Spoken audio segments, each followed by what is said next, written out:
causing the problem. So that was the glaring difference of what I seen, that if Travis goes home, he needs to work on.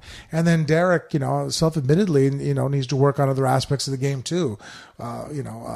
His wrestling, his jiu-jitsu, but, he doesn't make any bones about it. He's very honest, which was actually very entertaining to hear, his honesty with it, that, he hits hard, which, it's a great attribute to have, but it's not an uncommon one in the heavyweight division. Mm-hmm. And hopefully now he'll start benefiting by spreading out there. It kind of goes hand in hand. Here he's going to have some success. He's going to have some popularity.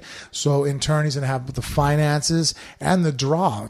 People who are going to be better at grappling or teaching the other aspects of MMA are going to be more inclined to help him out and be a part of his camp, because in turn he has more money, and he's going to have a lot more media attention. So let's go back to the teep kick for a second, because I think that is a very misleading thing for a lot of people who are watching that haven't experienced it. Now, if you're wondering what we're talking about, it's the kicks that Derek Lewis claimed were really only an issue because he needed to make an emergency trip to the restroom. That's basically what he was saying. But that was a way of, you were saying, of covering up basically that he was impacted by the body damage. And I think it was a much more entertaining way of answering it. It was. The question was asked very boringly by Brian Stan that, you were hit to the body and you look like you were hurt. Well, no shit, Sherlock. A guy who was 6'8" just put his foot through my stomach, and I put my arms around my belly. Yeah, I was hurt. I think everybody, and even someone on life support, could have realized that I was hurt. So I think that, he could have probably maybe angled the question to be more along the lines of, you were hurt. What was your plan to try to overcome that? Were you thinking that maybe he would stop throwing the kick, or were you going to jam it up? What did your corner say to you in between to help try to identify how to conquer, or to overcome that, stating out that it was a problem is the same kind of commentary that now that I do more broadcasting, I see is so just boring. Oh, he hit him with the left hand. I'm like, really, dude? That's what we're paying you to sit there, is to call out what I just saw with my own eyes? Like, why don't you explain in a little bit more depth what's going on? What setup led to that? What's the other guy trying to do to avoid that? Is it a breakdown? In which status? Who's that going? I think a little bit more in depth, more than just being, you realize that I have television now, right? This isn't a radio broadcast where I need you just to describe what you're seeing. Right. It's not like the 1930s. No. Down goes the champ. Down goes the champ. And he lands a right hand. Well, on radio, I needed you to tell me that. Yeah. Now we have high def television, 4K, you name it. I can see that he hit him with the left hand. We all saw it. But with the kick itself, the thing is, and this is where your analysis is very helpful, because I think to a lot of people that see that, it looks like what he did was he poked Derek Lewis in the tummy with his toes. Now, I know there's more to it than that, a lot to but in a flash, you understand, that's kind of what it looks like at a glance. It's not, I think a lot of people associate a more devastating kick with like the top of your foot or even your heel, if I were to slam my whole heel into your stomach. But you're saying that when you receive that, it's actually deceptively the ball of your foot, painful. what's happening, and how they changed the kick around a little bit and call it more of a pendulum.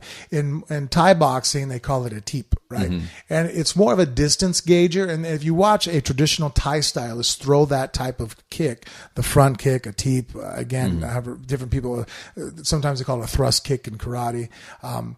Usually the knee comes up extremely high, and then the person thrusts the foot out. And it's more akin to an action of me trying to kick a door down. Mm-hmm. So there's a lot of pressure, there's a lot of power in it, but I'm trying to create distance. So if someone was charging me, you could teep them with the flat of the foot, and you push them backwards. Kind of like a foot jab? Right. Yeah. But not a foot jab, because the jab is more akin to what Travis and John and a lot of the guys now that are doing more of the pendulum type of kick. What it is more back into more traditional karate, where it's a snap kick.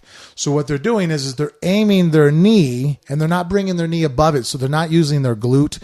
They're not using a thrusting motion. They're not stomping on your chest.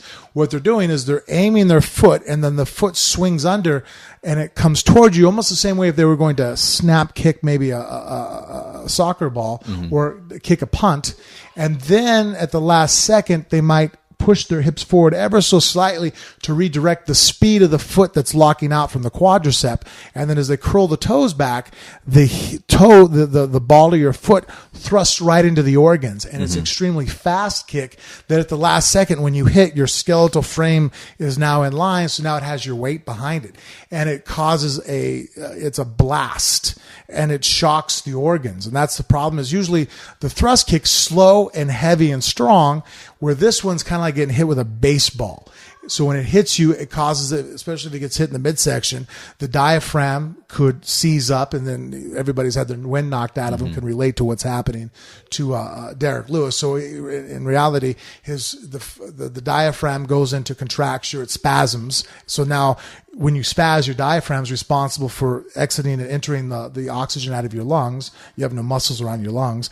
The diaphragm is actually what allows you to breathe. So that smooth muscle tissue, when it receives that shock, causes all the air to basically crush out of your lungs. So that's when you've seen Derek bending over. He was actually having a hard time trying to take a deep breath. His body's fighting itself. And he was able to recover, which good on him. And then and to the benefit of all of us, made one hell of a funny reply on what was really going on.